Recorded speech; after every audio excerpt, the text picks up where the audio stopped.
Top départ en effet ce lundi des semaines d'information sur la santé mentale. Ça va durer 2 semaines jusqu'au 27 octobre avec des ciné-débats, formations, journées portes ouvertes, groupes de parole et ateliers de sensibilisation. Objectif, parler de santé mentale, lever aussi les tabous qui peuvent exister car le sujet concerne évidemment tout le monde. Au point que l'OMS, l'Organisation mondiale de la santé, a fait de la santé mentale son prochain grand défi sanitaire. Pour en parler, 2 invités ce matin. Sonia Dacruz, bonjour. Bonjour. Vous êtes la coordinatrice du projet territorial de santé mentale Guyane au sein de l'ARS et vous êtes aux côtés de Marie-Claude Lescourant. Bonjour également. Bonjour, bonjour aux éditeurs. Vous êtes la vice-présidente de l'association Renaissance Guyane qui regroupe des professionnels du centre hospitalier de Cayenne. Merci à toutes les deux d'avoir accepté notre invitation pour parler de ces semaines d'information sur la santé mentale qui commencent donc aujourd'hui. Il y a beaucoup de choses de prévues au programme. Sonia Dacruz, en quelques mots déjà pour commencer, c'est quoi l'objectif, on va dire le but de ces semaines d'information qui commencent donc aujourd'hui? Alors effectivement, d'une manière globale, ces semaines d'information sont de sensibiliser le grand public, la population, sur les questions de santé mentale, qui sont très très larges désormais. Voilà le but principal, donc à travers effectivement des actions à destination de la population, des professionnels de santé également. Voilà, sous différents formats, mais c'est vraiment d'informer, de sensibiliser, de mettre en connexion aussi les acteurs, de valoriser le travail des professionnels, de créer de l'interconnexion entre les acteurs de santé mentale de tout le territoire. On reviendra évidemment dans quelques minutes sur cet aspect-là, de l'aspect pluridisciplinaire et le besoin de connecter tous les professionnels, toutes les personnes qui travaillent sur ce sujet-là. Marie-Claude Lescourant, la santé mentale, comment est-ce qu'on peut la définir? Parce qu'autant quand on parle de santé physique, là, tout le monde comprend plutôt bien ce que c'est, mais santé mentale, j'ai l'impression que ça touche aussi bien les troubles psychologiques, les maladies mentales, mais aussi tout ce qui a à voir avec le bien-être intérieur en quelque sorte. Comment est-ce qu'on arrive à définir clairement la santé mentale? Alors effectivement, ça intéresse tout ce qui est le mieux-être. Je dirais le mieux-être en fait. Nous avons, de la même façon que nous avons notre physique, mais nous avons notre mental. Et il faut qu'il y ait une harmonie entre le physique et la psyché en fait. Et la santé mentale, c'est effectivement tout ce qui intéresse, je dirais, la personne dans sa globalité en fait, pas simplement du côté mental, mais aussi physique, puisqu'il y a cette relation entre ces deux parties de l'être humain. Il y a eu pendant trop longtemps une distinction finalement entre d'un côté la santé mentale et de l'autre la santé purement physique. Oui, parce qu'on ne parlait pas de santé mentale, on parlait de psychiatrie. On parlait de psychiatrie, quand on parle de psychiatrie, on imagine la folie. On parlait de folie à l'époque. Et la folie, ça fait peur, encore aujourd'hui. Même quand vous parlez de santé mentale aux gens, mais c'est une façon très déguisée de parler de folie. En fait, non, la santé mentale, on parle de santé mentale, santé psychique. Donc oui, au début, ça continue à faire peur, en fait, je dirais, la santé mentale. Constat partagé, Sonia Dacruz, ça fait peur la santé mentale quand on essaye d'en parler au grand public? Oui, tout à fait, mais c'est l'objectif. Voilà, effectivement, le complément des objectifs, c'est la lutte contre la stigmatisation. C'est évident, et comme le disait très bien Marie-Claude, effectivement, la santé mentale, on parle maintenant de santé, c'est-à-dire tout le monde a une santé mentale. Il faut être en bonne santé mentale. Donc là, on fait vraiment le travail depuis la prévention, la promotion à la santé mentale. On n'attend pas d'avoir des problèmes, donc ce n'est plus du tout allié effectivement à la folie maintenant. C'est comment effectivement être dans un bon état, dans un bien-être mental, et que ça accompagne effectivement aussi notre santé physique. Avec un besoin aussi d'avoir une définition la plus englobante possible. C'est ce que vous me disiez juste avant d'entrer en studio. Oui, tout à fait, puisque évidemment la santé mentale maintenant elle est prise par rapport aux déterminants psychosociaux, sociaux. On sait très bien que le psychotrauma ou des situations de vie difficiles vont fragiliser en fait cette santé mentale qui est finalement dont on a tous un petit peu une base, mais qui va être effectivement fragilisée au cours de la vie. Et anticiper ça, c'est effectivement se prémunir, pour avoir une bonne santé mentale, pour pouvoir agir sur ces déterminants et affronter effectivement certains traumatismes potentiels de la vie. D'où l'importance de ces semaines d'information, de toucher le grand public et de ne pas parler, c'est ce que vous me disiez tout à l'heure, de ne pas parler santé mentale que entre professionnels et qu'avec des personnes qui connaissent finalement déjà le sujet. Marie-Claude Lescourant. Oui, en fait, nous, professionnels de santé mentale, nous sommes convaincus de l'importance de ce pan-là. Maintenant, il s'agit effectivement de sensibiliser et de dédramatiser l'aspect que les gens pourraient avoir de la psychiatrie pour vraiment les amener à à comprendre ce que vient de dire Sonia, que ça intéresse tout le monde et que nous souhaiterions, nous, à travers l'association Renaissance, vraiment toucher le plus grand nombre de personnes pour qu'elles puissent considérer la santé mentale comme la santé physique. On parle de santé physique, manger, bouger, mais la santé mentale, écoutez, travaillez vos ménages, soyez dans de l'anticipation, travaillez votre mémoire et une bonne hygiène de vie, ça va vous permettre effectivement de conserver une santé mentale parfaite. D'ailleurs, je n'ai pas présenté votre association Renaissance. Est-ce que vous pourriez en quelques mots nous dire exactement ce que vous faites ? Oui, alors l'association Renaissance est une association qui a été créée dans les années 80, justement de par la volonté des soignants de la Madeleine à l'époque, d'amener un nouveau regard sur cette psychiatrie, de faire comprendre que, de tout ce qu'on vient de dire, que c'était important. Et donc, on a créé cette association, on a une affiliation à la Croix-Marine, qui était la fédération des associations s'intéressant au champ de la santé mentale sur tout le territoire. Et puis, on a porté des actions, d'abord pour les patients, puisqu'on était au quotidien avec les patients et que la psychiatrie a toujours été le parent pauvre. Aujourd'hui, la santé mentale est encore le parent pauvre du MCO. Donc, on a voulu apporter un mieux-être, améliorer le quotidien des patients et aussi déjà commencer à dédramatiser la psychiatrie, apporter des actions, à intervenir sur les médias pour parler. On parlait de psychiatrie à l'époque. Et puis, toutes les associations, elles sont personnes dépendantes. Il y a eu le pilier est parti, donc ça a eu un déclin qui a été repris quand même, mais qui est resté au niveau de l'hôpital. Vraiment au niveau de l'hôpital, toujours on a conservé cet aspect d'améliorer le quotidien des patients. Et puis, il y a 2 ans maintenant, il y a eu un soubresaut, on s'est dit non, il faut recommencer. Un second souffle. Oui, donc on a redynamisé le bureau, on a vraiment mis en place des choses et puis on a rencontré Madame Lacruz. Et du coup, on a participé à notre premier ciné-débat l'année dernière. On a fait notre premier ciné-débat où on s'intéressait à la schizophrénie. Vraiment, c'était vraiment pour démontrer qu'il y a le champ des possibles, même quand on est malade, atteint de pathologie mentale. Et puis, on est en train de structurer, de donner une autre visibilité à l'association Renaissance. On souhaiterait qu'elle sorte du champ des professionnels, parce que nous sommes déjà convaincus, et qu'on y associe des patients, des familles de patients, d'autres partenaires, ça peut être le rectorat, ça peut être la PJJ, des gens qui sont aussi intéressés par la santé mentale de par les populations qu'elles accueillent. Vous avez parlé du ciné-débat qui avait été organisé l'an dernier sur la schizophrénie. Il y en a plusieurs cette année qui sont organisés. Le cinéma, Sonia Dacruz, c'est une bonne manière, une bonne porte d'entrée finalement pour arriver à parler de tous ces sujets-là. Oui, tout à fait. C'est un outil qui nous semble très intéressant. L'année dernière, effectivement, l'association Renaissance a été victime de son succès, puisqu'il y a eu beaucoup de personnes qui étaient intéressées qui n'ont pas pu venir. Donc cette année, l'idée, c'était effectivement de proposer plusieurs projections et sur des entrées complètement différentes, sur des formats de films aussi très différents. Donc il y aura un documentaire, il y aura une comédie musicale dramatique, il y aura des spectacles aussi faits par les patients eux-mêmes qui seront projetés. Il y aura un très grand film qui est magnifique aussi sur la dépression mélancolique. Enfin voilà, on a vraiment été sur différents champs parce qu'on trouve effectivement que c'est un outil formidable pour toucher la population, le grand public. Marie-Claude Lescourant, pourquoi est-ce qu'il y a ce besoin de dédramatiser finalement tout ce qui a à voir avec la santé mentale ? Vous avez parlé de peur tout à l'heure, mais est-ce qu'il y a aussi et surtout quelque chose qui a à voir avec la méconnaissance tout simplement de cette question-là ? Je pense qu'il y a une méconnaissance de ce que c'est ce que peut englober le champ de la santé mentale, mais il y a aussi cette peur de la part de l'être humain. En fait, on met en place des mécanismes de défense. Donc, je ne vais pas m'intéresser à cette chose-là, entre guillemets, parce que je risque moi aussi d'en être victime, alors que tout le temps on est victime. La santé mentale, tout le temps. Quand vous avez une baisse de régime, vous avez un burn-out, vous avez appris une mauvaise nouvelle, c'est votre santé mentale aussi qui est atteinte. Donc en fait, oui, il est important de comprendre, de faire comprendre aux personnes que ça fait partie de nous.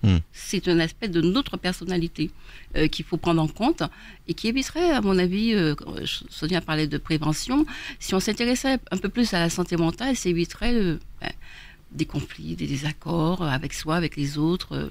Donc je pense que oui, c'est important d'en parler. Et là, pour le coup, santé mentale, santé physique, même combat, on se rend compte qu'encore une fois, le cheval de bataille, entre guillemets, c'est la prévention et arriver à faire en sorte de parler le plus tôt possible de toutes ces questions-là, Sonia Dacruz. Tout à fait. Alors effectivement, et puis là, on n'en est plus effectivement à 5 ans auparavant, et donc je ne vais pas si loin, déjà rien que 5 ans auparavant. Depuis 2022, les constats sont évidents. L'OMS, l'UNICEF, la Défenseure des droits ont tous identifié la santé mentale comme un défi majeur pour le 3e millénaire, en particulier la santé mentale des enfants. Parce que comme vous le dites, c'est la prévention. La prévention, il faut qu'elle commence le plus tôt possible.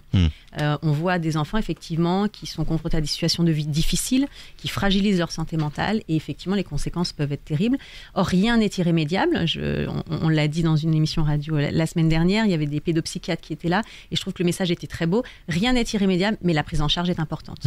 Des enfants qui ont vécu des traumatismes, on donnait les exemples aussi des femmes enceintes, qui vivent des situations traumatiques extrêmes de violence ou autres, il y a des répercussions sur le cerveau du bébé depuis la grossesse jusqu'à 2 ans qui sont très importantes, mais rien n'est irrémédiable. Si la prise en charge est faite suffisamment tôt, il n'y aura pas de difficulté, effectivement. Enfin, voilà, c'est ça.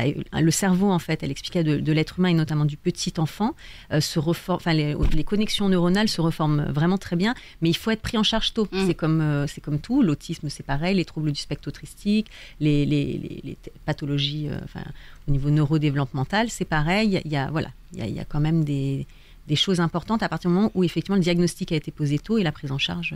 Également. Marie-Claude Lescourant, sur cet aspect-là, il n'y a rien de définitif en quelque sorte. Ah non, pas du tout, parce qu'en fait, vous avez, par exemple, le film qu'on a présenté l'année dernière, il s'agissait d'un patient schizophrène, on s'est aperçu qu'il y a une stabilisation quand même à un moment ce sont des maladies, hein, au même titre que les maladies cardiovasculaires, les maladies rénales, ce sont des maladies, mais à partir du moment où je suis d'accord avec Madame Dacruz, quand vous prenez très tôt, vous accompagnez très tôt, l'accompagnement est mis en place très tôt, il y a une stabilisation et les gens peuvent avoir une vie normale. Il y a des pathologies qui sont chroniques, comme tant d'autres, mais on peut accompagner, à partir du moment où vous êtes accompagné, vous avez une vie quasi normale. Oui, et qui dit accompagnement le plus tôt possible, dit aussi que son entourage, il va également s'habituer à toutes ces questions-là et que les tabous, en quelque sorte, ils ne deviendront pas aussi problématiques que si la personne, finalement, se met à évoluer avec quelque chose que personne ne comprend. En fait, c'est fort juste ce que vous dites. Dans la santé mentale, les parents, l'entourage est associé à la prise en charge, en fait. L'accompagnement se fait aussi avec la famille, puisque c'est toute une famille qui peut être déstructurée, qui peut être invalidée quand il y a quelqu'un un des leurs malade. Donc effectivement, on fait vraiment c'est une systémie qui se met en place au niveau de la famille et autour du patient.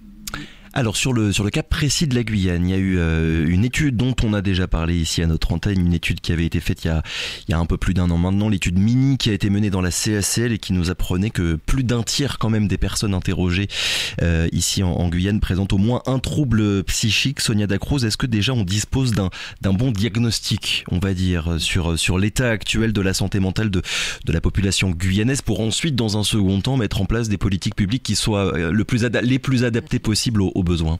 Oui, effectivement, cette étude, donc enquête santé mentale en population générale, donc qui est avec le soutien de l'OMS, du CCOMS, portée par la CACL, est une mine incroyable. C'est une étude qui a été extrêmement bien menée, effectivement, avec le soutien du CCOMS sur vraiment un cahier des charges international. On n'est pas sur du national, là c'est vraiment international, qui a été faite dans plusieurs pays du monde depuis déjà une 20aine d'années. Cette étude, effectivement, a été vraiment très intéressante. Elle a été extrêmement bien menée et peut être maintenant l'objet de recherche. C'est-à-dire qu'on peut extraire maintenant et analyser par public, par âge, par catégorie, enfin voilà, et nous permettre d'avoir des réponses. La seule chose qu'on regrette un petit peu, mais ça c'est inhérent à ce type d'enquête, c'est que ça n'ait pas touché l'enfance. C'était trop compliqué.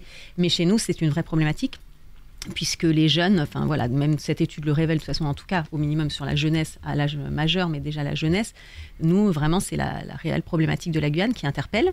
C'est une interrogation qu'il faut se poser. La question du psychotraumatisme aussi. On est à un taux 3 fois plus élevé qu'au national, donc il faut se poser des questions effectivement sur ces chiffres. C'est quoi un psychotraumatisme ? Alors je ne suis pas médecin, je suis coordinatrice, mais bon, effectivement, un événement psychotraumatique, c'est... Bon, tu veux répondre? Madame Lescouron, peut-être sur cette question-là. Un psychotrauma, c'est que quand vous avez eu un traumatisme très important, en fait, vous avez un deuil, par exemple, un deuil, et que vous restez dans ce champ, enfin, dans cette... comment dirais-je, ce mal-être. Donc ça peut être ça peut être aussi les conséquences d'un viol, par exemple, ou d'un accident très important. Donc c'est là où on voit que effectivement la santé mentale, le mental a une importance considérable sur la vie des gens. En fait. Une situation de danger imminent pour le cerveau qui lui fait mettre en place une stratégie qui va déconnecter à un autre niveau et qui va avoir des séquelles irréversible sur la psyché, s'il n'est pas pris en charge, avec l'accumulation effectivement à travers le temps, plusieurs situations psychotraumatiques peuvent amener effectivement à des diagnostics lourds et qui seront plus compliqués. Et alors là, on va vers une dépression, on va vers des choses qui sont en fait un trouble du comportement vers la personne qui va avoir des réactions pas souvent adaptées en fait, mais qui ont été induites par effectivement ce traumatisme qu'elle a eu. Sonia Dacruz, je vous ai coupé la parole, vous étiez en train de parler du coup de cette étude-là, et voilà, vous faisiez le listing finalement de tout ce qui avait été relevé sur, en tout cas la CACL. Voilà, et ce qu'on peut aussi dire au-delà de cette étude, mais dans les chiffres dont on dispose aussi, c'est qu'effectivement sur l'enfance, il y a vraiment une question à se poser. Bon, là, on ne pouvait pas, c'est très compliqué dans ce genre d'études d'enquêter auprès des enfants, c'est très très très compliqué, mais il faudra vraiment en Guyane effectivement qu'on essaie d'avoir des données épidémiologiques et qu'on s'intéresse à l'enfance, puisqu'on le sait maintenant notamment malheureusement à travers le Centre Ressources Prévention Suicide sur les passages à l'acte. On m'a donné les chiffres de 2022, c'est alarmant, 56% des tentatives de suicide concernaient des 10-25 ans. 10-25 ans, les collègues m'ont dit, n'hésite pas à le dire, 10 ans, 25 ans. Enfin voilà, c'est vraiment une question à se poser. C'est une question, à mon avis, de santé publique et qui doit concerner tout le monde. Et effectivement, l'accès prévention, promotion de la santé et repérage précoce, à mon avis, c'est vraiment les axes majeurs qui sont des axes stratégiques de la politique de santé publique qu'on mène depuis le projet territorial, qui sont remontés dans le cadre d'un diagnostic territorial. Donc on n'est pas surpris, les acteurs le savent. Mais voilà, maintenant, c'est ce qu'on peut mettre en place pour pallier à ce constat malheureux. Marie-Claude Lescouron, est-ce que cette étude-là, elle a peut-être changé les choses dans vos pratiques professionnelles? Est-ce que pendant longtemps, vous naviguiez un petit peu dans le flou en ne disposant pas véritablement de chiffres sur la situation précise de la Guyane? On a très peu de chiffres en Guyane, ça c'est vrai. C'est vrai que ces données peuvent permettre d'orienter les prises en charge, d'orienter ce qu'on veut mettre en place pour la population, même si effectivement je suis d'accord avec Madame Dacruz, on ne s'est pas vraiment intéressé aux enfants, mais il faut savoir que la santé mentale, c'est dès la naissance. C'est dès la naissance. C'est pas quand, à un certain âge, il y a des choses, il y a des facteurs de risque qu'on peut avoir au niveau de la naissance qui vont amener, écoutez, à ces troubles de comportement, alors que si ça avait été posé, il y avait des mots qui avaient été posés dès le départ, même déjà lors de la grossesse, on peut éviter d'avoir une population en souffrance. Et ces facteurs de risque-là, ça peut être quoi? Est-ce qu'on arrive à peu près à savoir d'où ça vient et quels sont ceux qui peuvent avoir une incidence assez importante sur le reste? On va rentrer dans un large débat. Oui, je me doute bien. Mais en fait, des facteurs de risque pendant la grossesse, déjà. Vous avez aussi des problèmes génétiques. On peut aussi avoir des pathologies à ce niveau-là. Donc, en fait, il est important, effectivement, déjà au moment de la grossesse, d'accompagner la femme. Et la psychiatrie s'intéresse. La psychiatrie, la santé mentale s'intéresse déjà. Il y a un travail qui se fait au niveau des maternités, avec les services du pôle santé mentale aussi bien ici qu'à Saint-Laurent, pour pouvoir être dans de la prévention et puis faire du repérage et puis accompagner. Voilà. Je vous posais cette question pour savoir si finalement il y avait certaines catégories de la population, plus les hommes ou les femmes ou à certains âges, on va dire, qui sont plus touchés que les autres, ou bien si c'est quelque chose, encore une fois, qui touche tout le monde de la même manière à tout âge de la vie. Qui veut répondre sur ce sujet-là? J'ai quelques données. Oui, allez-y Madame Dacruz. Si vous voulez. Non, c'est vrai que ce qui ressort, et là pour le coup on n'est plus dans la Guyane, mais la Guyane ça correspond tout à fait, mais le national, voire même l'international, les problèmes de santé mentale touchent beaucoup plus fortement les femmes et depuis le post-Covid, les jeunes.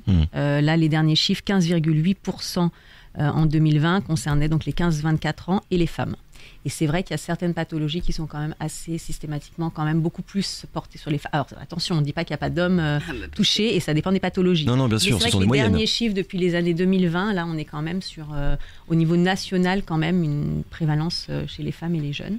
Du coup, ça implique de la part des autorités de santé de cibler certaines populations pour permettre que ces chiffres-là ne soient pas aussi importants ou non, on reste... Tout le monde est concerné. Tout le monde est concerné. De toute façon, tout le monde est concerné. Après, c'est vrai que sur les femmes, il y a ce qu'on appelle le postpartum. Donc, il y a beaucoup d'idées reçues aussi. Donc, le gouvernement travaille sur les idées reçues, mythes et réalités, pour un peu enlever ces clichés. Attention, est-ce que dépression postpartum pardon, j'ai perdu le terme, mais ce qu'on associe souvent je ne peux pas vous aider là pour le coup. Au niveau de quand une femme accouche, pardon, il y a le baby blues, la dépression. Le baby blues, oui. Tout à fait. Les gens l'associent, ça n'a rien à voir. D'accord. A priori, ça n'a rien à voir. C'est pas la même période, c'est pas la même symptomatologie, ça n'aura pas les mêmes conséquences à long terme. Vous voyez, donc il y a plein de petites choses.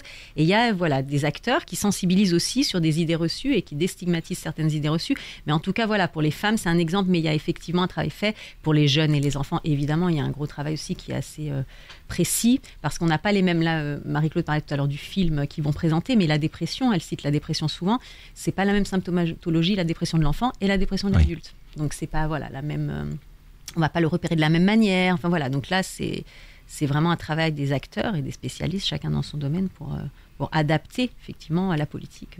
Au public, bien sûr. Il y a beaucoup de confusion, Marie-Claude Lescourant, sur toutes ces questions-là. Évidemment, de la part du grand public, pas de la part des professionnels.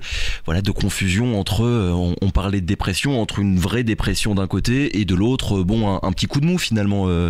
Mais le petit coup de mou, c'est aussi de la santé mentale. Oui. On est d'accord. Ça, c'est une alerte. Vous avez, un épuisement professionnel. Ça a aussi un impact sur votre santé mentale. Donc, à mon avis, la santé mentale, c'est quelque chose de très vaste. On a, au début, voulu serrer, on a mis dans des catégories, des cases. Mais quand on parle d'addiction, c'est de la santé mentale. Quand on parle d'alcoolisme, c'est de la santé mentale. Donc, la santé mentale englobe beaucoup d'aspects. Donc, je ne me rappelle plus de votre question, mais oui, la santé mentale, c'est un vaste programme. Un vaste programme. Alors là, à l'occasion de ces semaines d'information, il y a des professionnels au niveau national qui ont lancé un énième SOS face à la situation critique de la psychiatrie post-vacant, des professionnels en sous-effectif, un manque de lits. Enfin, on a l'impression qu'année après année, c'est finalement le même constat qui est dressé à chaque fois. La situation, enfin votre quotidien à vous en Guyane, Marie-Claude Lescourant, est-ce que c'est aussi difficile finalement que ce qu'on entend au niveau national ? C'est très difficile parce que la santé mentale reste le parent pauvre du MCO. C'est-à-dire qu'on va accentuer les effectifs, on va les mettre au niveau du MCO. Et puis, s'il en reste, je prends par exemple les étudiants qui sortent de l'IFSI, ils ne vont pas vouloir venir travailler en santé mentale parce que la folie, ça fait peur. Ils en sont restés à la folie. Ah non, moi, je ne vais pas travailler là-bas, être avec les fous. Alors que je crois aussi que là, déjà, au niveau de la formation initiale, on doit leur inculquer que ça fait partie aussi... quand j'étais étudiante, quand vous avez tous vos travaux de fin d'études à préparer, vos examens, aussi votre santé mentale, elle en prend un coup à ce niveau-là. Donc, vous avez bien besoin de discuter, de vous requinquer.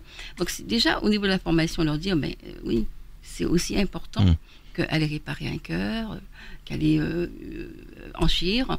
La santé mentale, c'est vraiment nécessaire.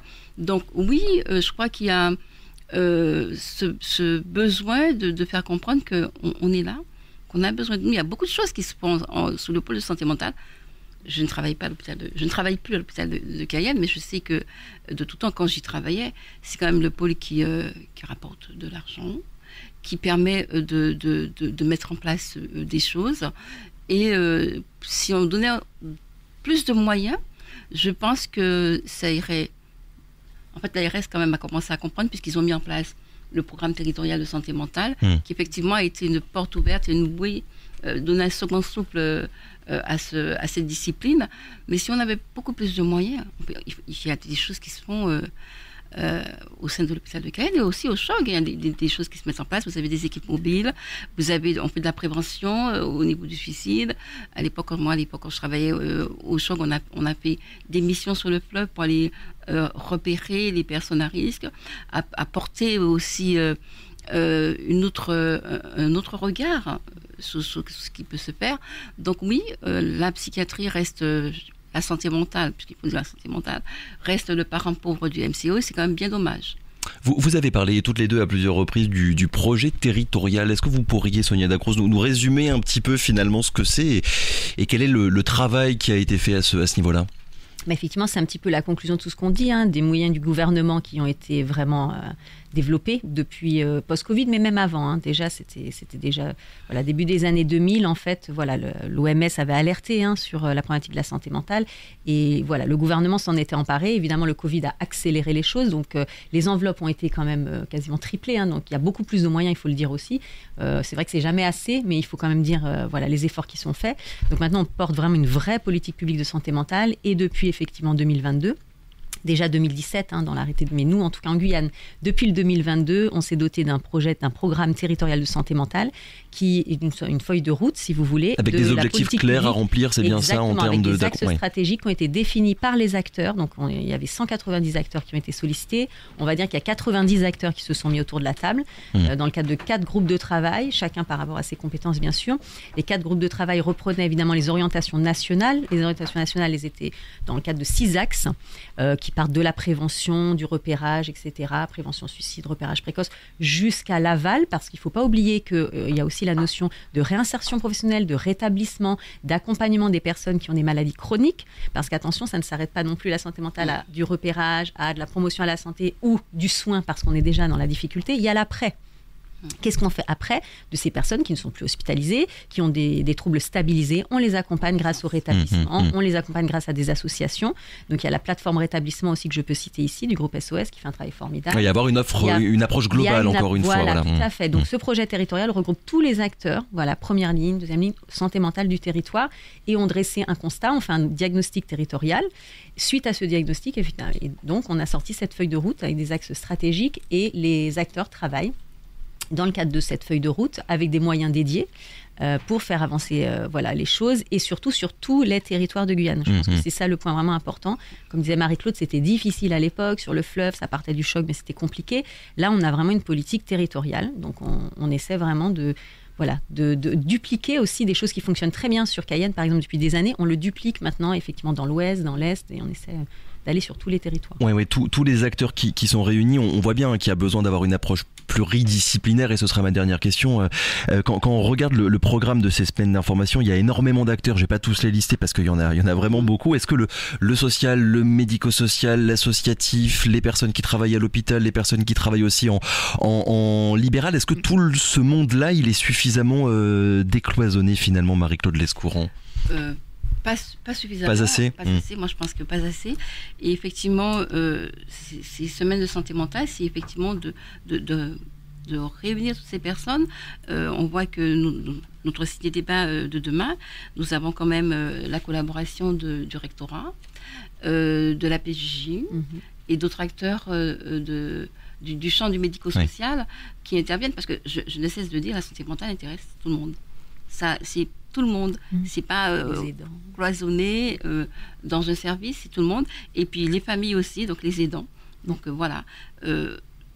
effectivement, c'est de réunir toutes ces personnes, le grand public également, parce que c'est vraiment, on s'adresse au grand public là, parce que nous, professionnels, on est déjà convaincus de ce qu'on fait, de l'importance de ce que nous menons comme action, mais c'est aussi d'amener, d'avoir un autre regard sur la santé mentale. Pour réunir tout le monde, à la fois les professionnels mais aussi le grand public, on l'aura bien compris. Merci beaucoup à toutes les deux, Sonia Dacruz et Marie-Claude Lescourant, d'avoir été avec nous ce matin. Je le rappelle donc, les semaines d'information sur la santé mentale, ça commence aujourd'hui et ça va durer jusqu'au 27 octobre. Un dernier mot? Oui, je voulais faire un appel au niveau des étudiants pour leur dire, venez travailler en psychiatrie. Moi, j'ai fait toute ma carrière d'infirmière et de cadre en psychiatrie. Enfin, pas toute ma carrière d'infirmière, essentiellement en psychiatrie. Et travailler en psychiatrie, ça vous apprend beaucoup sur vous, sur l'autre. Et puis, on peut être de belles personnes quand on se connaît mieux et qu'on connaît mieux l'autre. L'appel est lancé. Allez travailler dans la santé mentale. Merci encore. Très bonne journée à vous. À bientôt. Radio Pays.